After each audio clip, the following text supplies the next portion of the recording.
kind of love the Father has given to us. This love is portrayed in this fact, that he says that we should be called children of God, and so we are.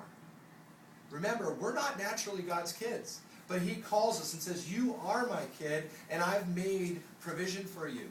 I allowed my son to die on the cross for you, that you might be in my family, that you would be forgiven, you would be redeemed, and filled with my Spirit, and made my child, that my Spirit might live through you and work through you. That's what he's done. And so John's saying, hey, look at the love of the Father. He didn't have to call you his child. He didn't have to make you his child, but he did if you believe in Christ now. And if you don't believe in Christ, you're called to believe in him, that you might receive him and become his child, as John 1 says. Isn't that awesome? That's the love of the Father, that we're called his kids when we don't deserve it. We should not be his kid, and yet he's made us through faith. He says this, the reason why the world does not know us is that it did not know him. Beloved, we are God's children now, and what we will be has not yet appeared, but we know that when he appears, we shall be like him, because we shall see him as he is. He goes back now to point to the second coming. He says, look, you're God's kid. The world didn't know him, and so the world doesn't know you either. You're not on their team. You're not one of the world's kids. You're Christ's kid. You're not a child of wrath anymore. You're a child of promise.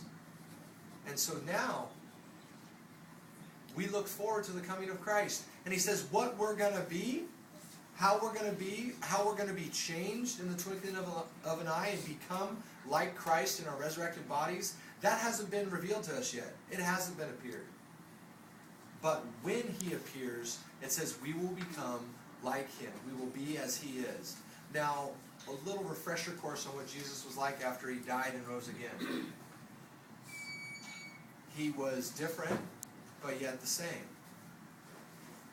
He was in a body now that wouldn't die, that could no longer suffer injury. This body, he was able to, it was a real fleshly resurrected body. He was able to walk through walls. He was able to appear places where the disciples were praying and then be caught up and disappear. I'm hoping that's a little indication that we'll get to fly when we're in our resurrected bodies. I love the thought of being able to fly without any mechanical engineering. But he was able to eat. He was on the shore cooking a barbecue for his boys. It tells us that we're going to be in the wedding supper of the Lamb, where we're going to eat and drink with him. And so heaven and